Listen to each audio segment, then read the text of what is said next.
আসসালামু আলাইকুম। চাল ধোয়া পানি আর জৈব সার এই দুটো লাউ গাছের জন্য অত্যন্ত প্রয়োজন।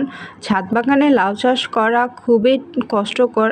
এই জন্য আমাদের কিছু কিছু বিষয় অত্যন্ত খেয়াল রাখা প্রয়োজন। তার মধ্যে অন্যতম হচ্ছে মাটিতে আমরা যে জৈব সার ব্যবহার করব, এই জৈব সারটি সঠিকভাবে প্রস্তুত করা, এবং দ্বিতীয়ত হচ্ছে গাছে খাদ্য হিসেবে ভাতের মাড় এবং চাল ধোয়া পানি গাছে নিয়মিত ব্যবহার করা।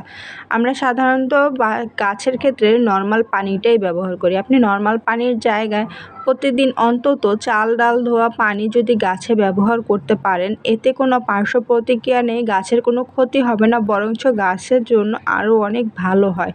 তো আমি গাছের জন্য চাল ডাল ধোয়া পানি নিয়ে নিয়েছি গাছে দিব বলে, এবং গাছে কিছুদিন আগে আমি সুন্দর করে লাঠি দিয়ে দিয়েছিলাম যাতে অঙ্কুরগুলো খুব ভালোভাবে বেড়ে উঠতে পারে।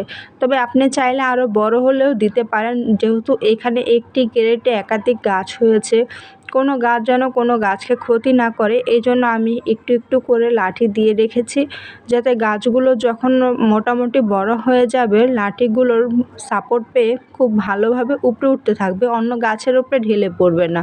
এবং রশি দিয়ে আমি মাচার মতন করে দেওয়ার জন্য কয়েকটি বাঁশ দিয়ে উপরে সুন্দর করে তক্তা বানিয়ে দিয়েছি।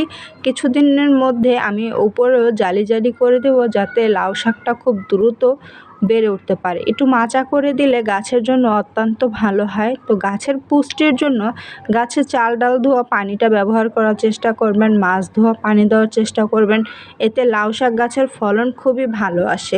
একবার ট্রাই করে নিজেই এর বাস্তব অভিজ্ঞতা গ্রহণ করতে পারবেন।